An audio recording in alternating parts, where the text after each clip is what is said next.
Railway ने NTPC का जो भी 28 तारीख को हुआ था उसको वापस रिशेड्यूल कर दिया है। तो जिनका भी कीबोर्ड में कोई दिक्कत हुई थी या फिर लाइट चली गई थी, एनी प्रॉब्लम किसी को भी हुई हो, वो वापस अपना रिशेड्यूल कर सकते हैं। अभी डेट तो नहीं बताई है, बट उनका वापस रिशेड्यूल किया जाएगा। और अगर किसी की सही हुई है और वो नहीं चाहता वापस रिशेड्यूल करना, तो उनको जो अभी दिया है 28 को वही कंसिडर किया जाएगा। अगर आप रिशेड्यूल करते हो और अगर देने नहीं जाते हो तो फिर आपका जो 28 को आप दे के आए हो वो भी नहीं माना जाएगा, वो भी रद्द हो जाएगा।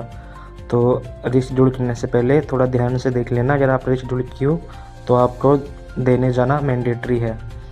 तो जो भी प्रॉब्लम आपको हुई हो वो देने जा सकता है।